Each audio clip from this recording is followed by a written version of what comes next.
Everyone asks how to be happy, as if happiness is a place you reach, a skill you learn, a code you finally crack. But maybe the problem starts with the question itself, because happiness was never meant to be permanent.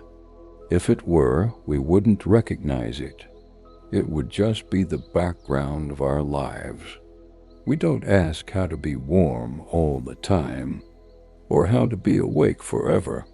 We accept that states come and go. But with happiness, we demand consistency. We want it stable, predictable, guaranteed. And that demand quietly turns happiness into pressure. Happiness doesn't feel loud. It doesn't announce itself. It doesn't look like achievement. It feels small, almost unimportant. So small that we usually miss it.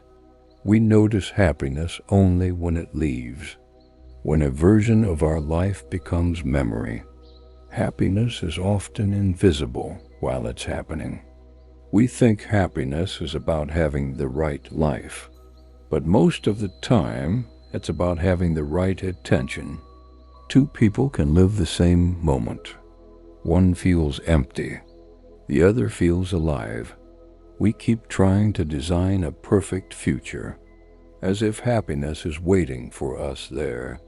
But the future is only an idea. It doesn't exist yet. And the past is only a story we keep rewriting. The only place happiness ever appears is in what is already happening. But being present is uncomfortable, because presence removes distraction. It removes the noise that protects us from ourselves. So we escape into screens, into planning and regret. We stay everywhere except where we are. And then we say life feels empty. We treat happiness like a reward, something you earn after suffering, after success, after becoming someone better. But happiness isn't payment. It's not a transaction. It's not something the world owes you for trying. It's something that appears when you stop demanding that the world become different. Most advice about happiness sounds like control. Change your habits. Change your mindset. Change your life. And while change matters, happiness doesn't come from optimization. It comes from permission. Permission to feel what is already here, even when it's quiet. Children don't chase happiness. They move toward what feels real.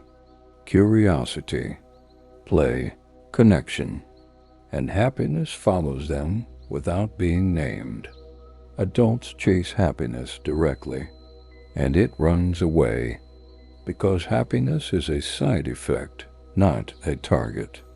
You don't become happy by hunting happiness. You become happy by being honest about where you already are.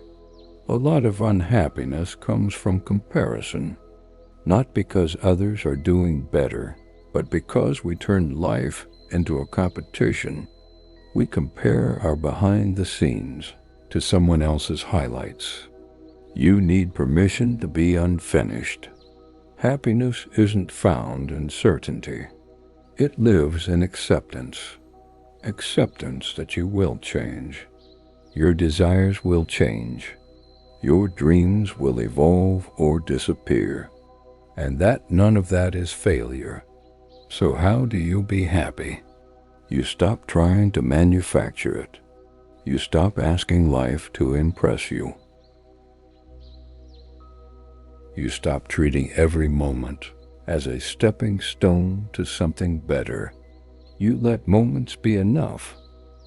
Happiness isn't something you add to your life when you stop subtracting yourself from it.